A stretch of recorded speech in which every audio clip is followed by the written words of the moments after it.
Hi guys! So tonight, kakarating lang namin sa bahay ni Habi.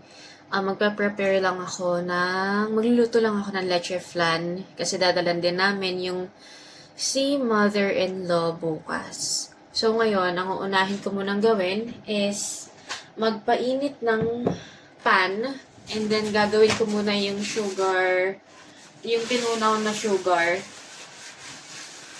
na ilalagay ko sa pan. Yeah. So, bubuksan lang natin yung kalan.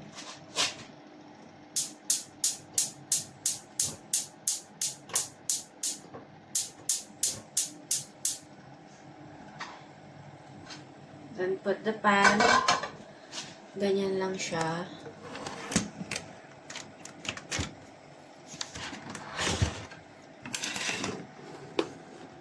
Ayan.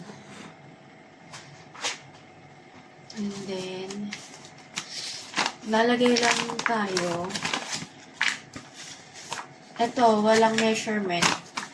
Kung ano sa tingin nyo na enough para ma-coat itong base ng paglalagyan nyo ng leche flan pag niluto nyo. Yun yung amount ng sugar na natutunawin nyo.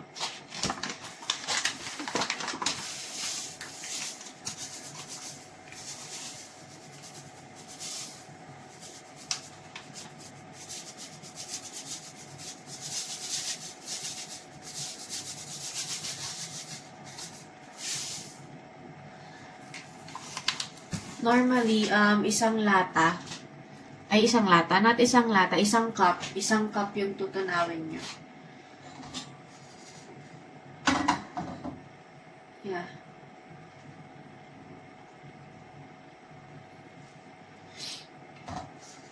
Tapos, ayan, in-spread ko lang siya, ganyan. Tapos, tunawin nyo lang. Habang iniintay natin siyang matunaw, gagawa muna tayo ng flan mixture natin. So, dito tayo. Sa kabilang side. Adjust ko ulit kayo. Ayan. So, sa flan mixture natin, ang kailangan natin, 10 egg yolks. So, maghugas muna tayo ng kamay, syempre. Kasi, mano-mano ko nga alisin yung egg yolk. Dahil wala kaming pang-alis, ganyan. So, mano-mano tayo.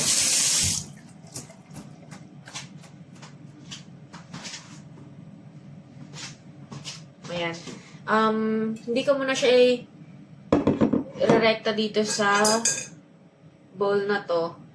Kasi dito muna, para in case na may sirang egg yolk, hindi masasira, hindi masasayang lahat.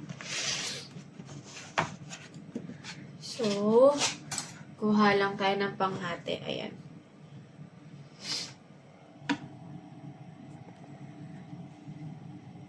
Basta 10 na yolk.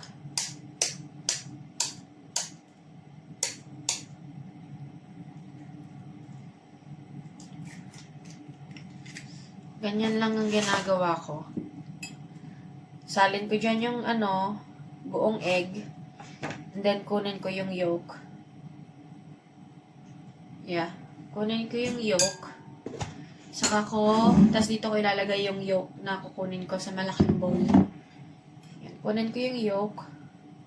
Hintayin ko lang malaglag. Yan, humiwala yung puti. Okay lang kahit may konting puti. Okay lang yun. Tas lalagay ko na siya dito sa may malaking bowl. Ganyan. So, gagawin lang natin yun hanggang sa makuha natin yung 10 yolk. So, dito ko lahat gagawin. Dito ko ilalagay lahat ng egg. Diyan sa platong mangkok na maliit, malalagay lahat ng egg yolk. Egg white. Kunin ko yung yolk. Ayan, nawalay na. Lagay ulit natin dito.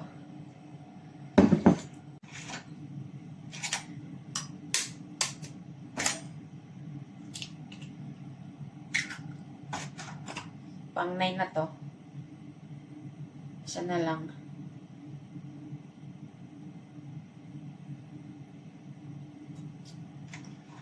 Ito na yung last.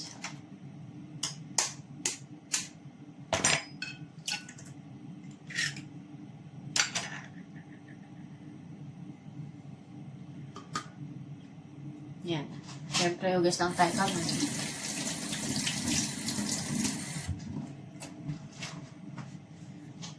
Sinisilip ko yung asukal kung tunaw na. So, hindi pa naman. And then,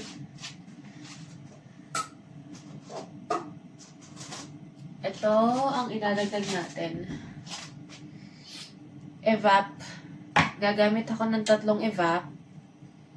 3 ganito kasi maliit lang. 170 grams ang isa. 3 ganyan ang gagamitin ko. Saka, itong isang lata ng condense. Ilang grams to? 397 grams. Isang ganito. Yan. Yung evap, hugasan ko muna. Yung ano. Ewan ko kung ginagawa niya rin yan. Yung hugasan yung lata. Bago buksan. Yan. So, yung evap, maliit lang na butas yung kailangan.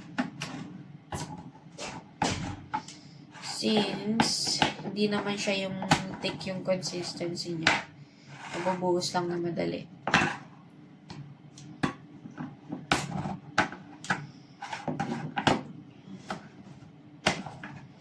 Ayan. Ayan si Habi sa likod.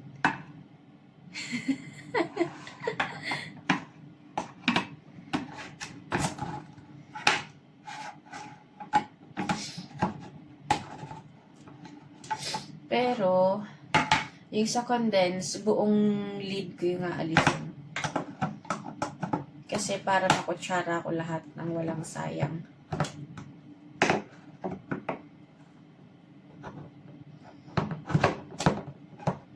Baby, can you help me with the condense? I can't open it.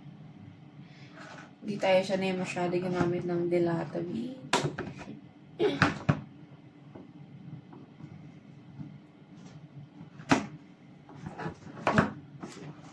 It's going sideways.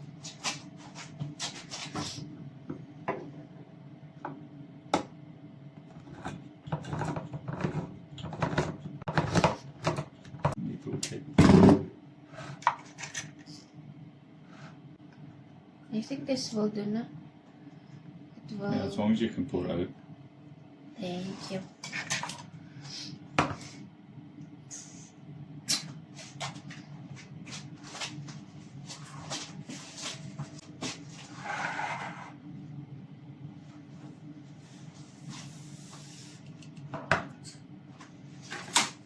Something's sticking out. Ilalagay na natin tong 3 lata ng evap.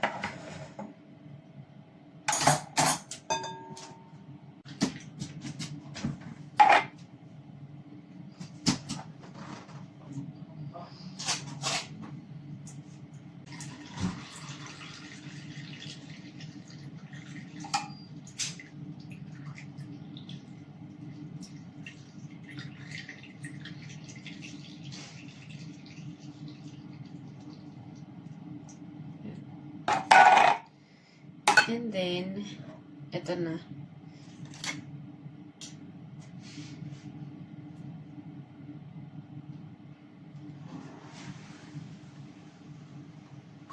Condense.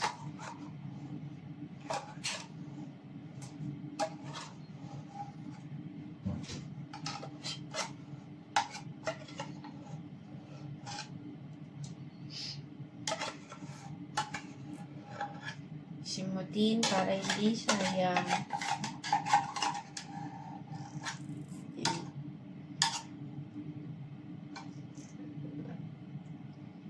Pagtapos, yan. Magdadagdag din ako ng vanilla. Ito optional lang. Pero, pampadagdag sarap din yan. 1 tablespoon.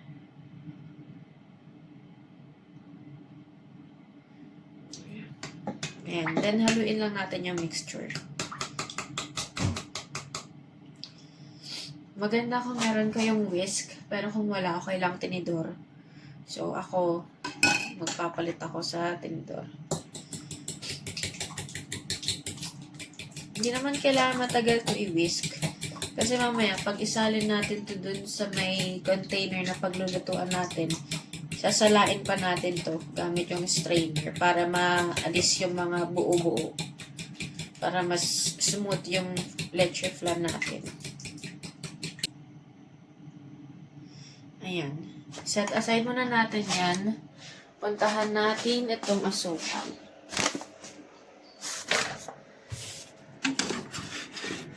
Ayan.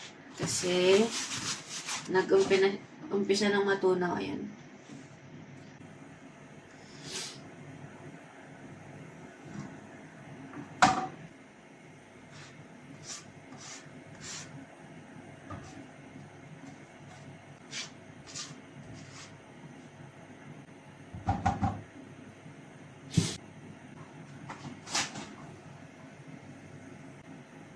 Sasalin ko na to.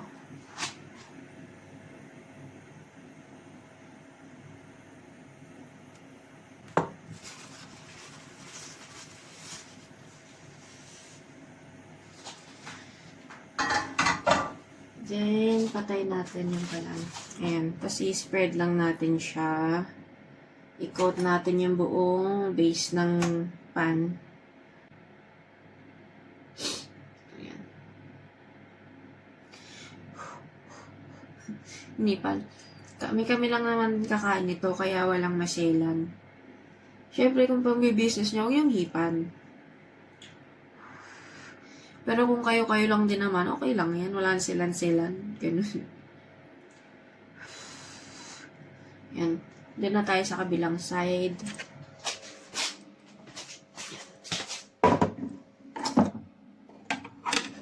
Yan. Tinakpan ko lang yung vanilla. Tapos, yan. Pag nakikita nyo di na gumagalaw yung sugar, kahit anong ikot nyo dyan, okay na yan. Tuyo, medyo na tuyo-tuyo na yan. Ngayon, ang gagawin natin, patong natin tong strainer dito. Ganyan. Saka natin ibubuhos yung mixture sa strainer. Ganon. Pero imimix ko muna one last time to. Yan. Okay na. Bubuhos ko na to ngayon sa strainer. Yan.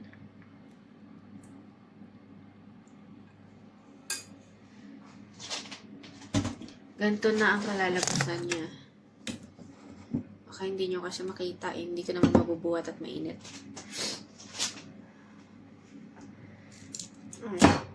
Ayan.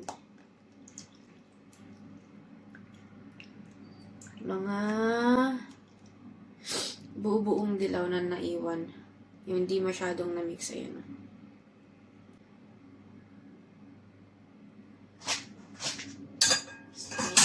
Hugasan. Check muna natin. Ayan, okay naman yung itsura niya sa ilalim. Hindi humalo yung sugar. So, ipe-prepare na natin ngayon ang ating paglulutuan. So, dahil hindi ko siya i-bake, Filipino style yung gagawin ko dito. Filipino way.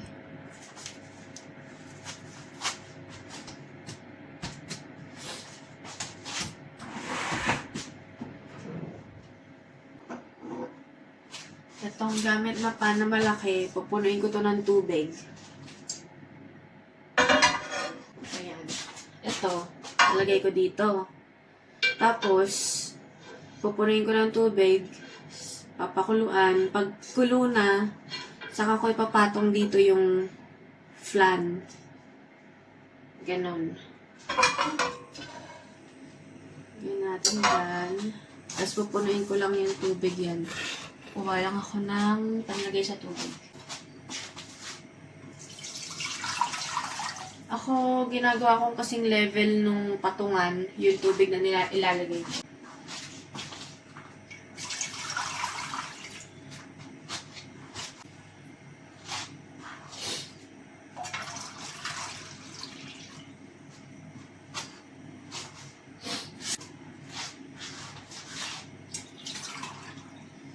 So, ang nilagay ko is 4 pins.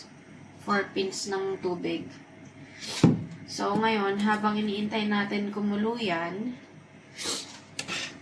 tatakpan muna natin ng aluminum foil yung ating flan mixture para hindi siya mapatakhan ng tubig mamaya pagka pinapakuluan na natin.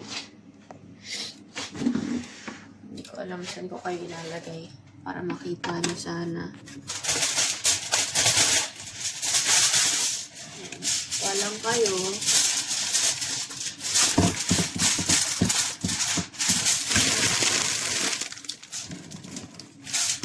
So, dapat hindi nyo masyadong lilikutin yung nilalagyan ng flan nyo kasi baka mag-tambak-tambak yung mixture niya. Sayang naman. Ito na yung itsura niya. Ganyan. Ayan. So, hintayin lang natin kumulo ang ating ayan. Pag kumulo na yan, saka natin ilalagay yung flan mixture. So, balikan ko kayo pag ilalagay ko na yung flan mixture.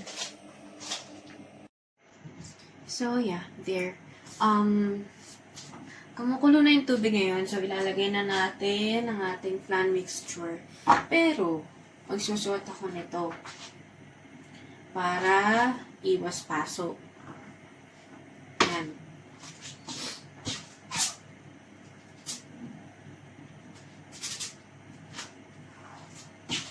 Yan yung flan mixture. Buhat. Lagay. Yan. Kaya din kailangan magsuot nito kasi nasasawsaw yung daliri sa tubig. Kuha lang ako ng dalawa.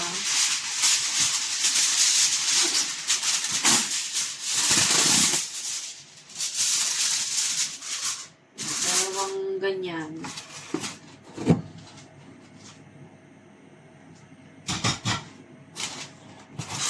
Tapos, ayusin ko muna.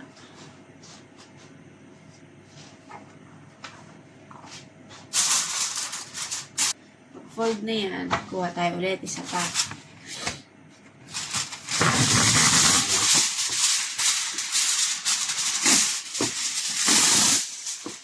Tapong naman natin sa kabilang side. Horizontal, saka vertical. Ganon.